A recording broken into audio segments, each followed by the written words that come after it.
bem, nono ano? Tudo bem com vocês? Tranquilo? Na aula passada, começamos a estudar o artigo de opinião, só com foco de sua característica. Lembrando que tem uma linguagem da norma padrão, né, que dá uma certa referência à gramática. Lembrando também que ele é publicado em jornais, revistas e internet. E nós vamos hoje estudar a questão da sua estrutura. Não esquecendo que a questão do artigo de opinião, ele está diretamente associado à argumentação, contra-argumentação e à tese, né? Que essa é a ideia principal do texto. Vamos lá. Na leitura. Lembra que na aula passada estudamos a questão da contra-argumentação, onde o autor ele defende a questão de o voto ser obrigatório. Vamos lá. Voto é como vacina, tem que ser obrigatório. A defesa do voto facultativo é muito bonita, ingênua, desinformada, irresponsável. Vota quem quer, pois o voto é um direito, certo? Errado. O voto é um direito, mas como qualquer outro direito, ele traz consigo obrigações. A educação também é um direito, mas os pais são obrigados a colocar os filhos na escola, que está lá no Estatuto da Criança e do Adolescente, no artigo 55, que diz: os pais ou responsável têm a obrigação de matricular seus filhos ou pupilos na rede regular de ensino. A saúde é um direito, mas as famílias têm a obrigação de vacinar seus filhos. As pessoas devem estar vacinadas, melhor dizendo, contra algumas doenças se quiserem visitar alguns estados e outros países. Os direitos são custeados graças à nossa obrigação de pagar impostos. O nome não é à toa. Do voto deveríamos pensar o mesmo. É um direito e igualmente uma obrigação. O cidadão que quer direitos está assumindo que tem uma relação com o Estado, que é o agente responsável para garantir esses direitos e cobrar as obrigações. O cidadão que tem o direito de reclamar do Estado a pleno pulmões é o mesmo que tem a obrigação de dizer ao Estado que rumo ele deve tomar. Para que o Estado represente o que o cidadão quer, o pressuposto é que ele, na condição de eleitor, diga o que quer e o que não quer. Hoje, o eleitor que não quiser votar tem duas opções: justificar ou pagar a multa. A multa tornou-se irrisória para a maioria dos brasileiros. Vai de 3% a 10% do valor do salário mínimo. Outras penalidades acabam sendo mais relevantes. O título pode ser cancelado e a pessoa é impedida de fazer concursos públicos, receber empréstimos, instituições financeiras públicas, tirar passaporte e carteira de identidade, entre outros. Lembrando que a palavra irrisória significa de pouco valor. E quando ele fala aqui outras penalidades mais relevantes, mais destacadas, que você deve tomar mais cuidado. E aí, o desafio da aula passada, a pergunta foi: o autor desse texto tem a mesma opinião defendida no artigo de opinião pela culatra que estudamos? Justifique sua resposta. Não. O autor do texto pela culatra defende o voto facultativo, ou seja, que você pode ter um poder de escolha se quer ou não votar. Enquanto o autor do texto vota é como vacina, tem que ser obrigatório, defende que o voto tem que ser obrigatório. Agora percebam que são opiniões diferentes, mas o que difere a opinião da outra, que faz é a questão da argumentação. Tem a tese, que é a ideia principal, e cada um tem a sua maneira de defender a sua ideia, tá certo? Que argumentos o autor utiliza para defender seu ponto de vista?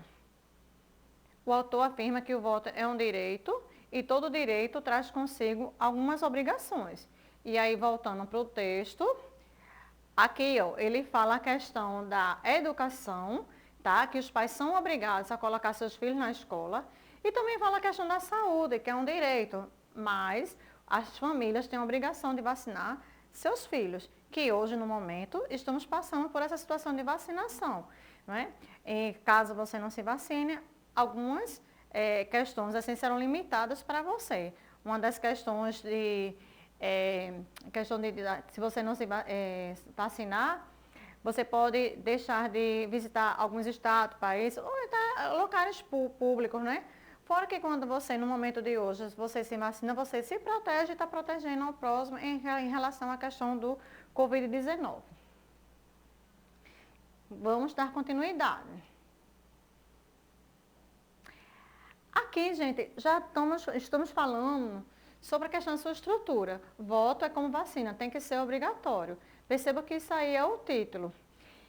Eu dividi o texto aí na questão da introdução, coloquei a questão da reticência, porque o texto tem continuidade, né? A defesa do facultativo é muito bonita, ingênua, desinformada, e ele já vai desenvolvendo a questão das suas ideias, né? Da sua tese. Depois ele faz a sua conclusão, né? Dizendo que, dando a sua conclusão, dizendo que precisamos tomar vacina, né? Ano que vem temos eleições, precisamos tomar vacina, por mais que muitos não gostem da injeção e prefiram xingar a classe dos farmacêuticos. A democracia brasileira vai dizer muito obrigada. Né? No caso aí, quem escreveu o texto foi Antônio Lassans, é cientista político, que é a assinatura. Então, o texto ele tem título, introdução, desenvolvimento, conclusão e assinatura. Estrutura do artigo de opinião.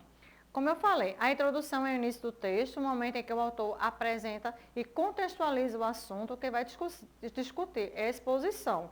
No caso desse texto que nós lemos, esse último, ele fala a questão que o voto deve ser obrigatório e faz uma relação com a questão da obrigatoriedade da vacina. Desenvolvimento é a parte central do artigo. O autor aborda aspectos variados sobre o assunto. Ele usa da argumentação e apresenta justificativas para convencer o leitor, que é a questão da interpretação. No caso desse texto, ele faz uma justificativa bem convincente, que ele fala a questão da educação, que nós temos o direito da questão da educação, mas a obrigação de os pais matricularem seus filhos em escola regular, como também faz a questão da vacina. Temos direito à saúde e as famílias devem levar seus filhos para se vacinar. E a conclusão, no fim do texto, o autor faz uma conclusão do raciocínio, apresentado ao leitor a questão da sua opinião. Vamos para outro texto. Esse texto ele já tem um enfoque, a questão da internet, tá certo? A vida de nossas crianças e de nossos adolescentes não está simples, tampouco fácil.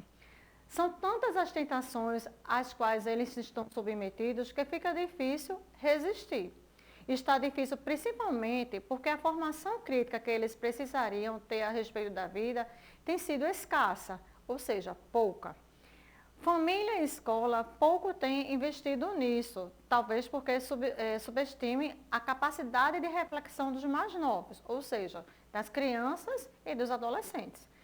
Vamos considerar a convivência deles com os recursos que a internet disponibiliza. Um passeio por blogs, portais com artigos opinativos e ou analíticos, reportagem, etc. Logo mostra nos comentários a violência e a agressividade com que as pessoas se manifestam, sejam elas jovens, sejam elas adultas. Penso que a internet consegue arrancar o que há de pior em muitas pessoas. Vou reunir alguns acontecimentos de crianças e adolescentes na internet para ilustrar nossa conversa. Um jovem de 17 anos escreveu contando que abrira uma conta no Twitter, mas que estava prestes a fechar, porque percebera que muita gente, inclusive ele, escreve coisas impulsivamente e depois se arrepende, mas aí é tarde demais, porque o texto já se espalhou. Vejo constantemente depoimentos de adultos que dizem que a educação moral, ética, é papel da família. Mas consideremos o contexto da vida atual. A televisão educa, a internet educa, as peças publicitárias educam, os valores sociais educam também. Mesmo que a família invista fortemente na formação dos mais novos integrantes do grupo, eles estão sujeitos a muitas outras influências. Por isso, investir na formação do espírito crítico dos mais novos talvez seja um bom caminho. Investir na formação do espírito é uma outra boa possibilidade. E isso é o papel tanto da família quanto da escola. Eles precisam saber que os meios de comunicação, que os modismos seguidos por seus pares e que os valores sociais que eles seguem e tudo mais o que podem e devem ser questionados, mas questionados com ideias ancoradas no conhecimento. Precisamos reconhecer o potencial de reflexão que eles têm é alto, só falta acreditarmos nisso. Aí o texto é de Roseli Sayon, que eu já adianto para vocês que ela é uma psicóloga. Então ela faz uma questão do argumento em que estamos, como é que eu posso dizer, não estamos dando tanto valor à questão da situação crítica, da reflexão dos jovens, né, dos adolescentes, principalmente porque eles têm um grande uso da questão da internet. E agora chegou a hora do desafio. Como forma de superar os problemas destacados, a autora defende a tese de que, então vejam, qual dessas alternativas vocês acham que é a ideia principal do texto? Ela fala a questão dos jovens, a questão da internet. Então, qual é a ideia dela em relação a jovens, adolescentes e internet? E na próxima aula nós responderemos. Um cheiro no coração de vocês.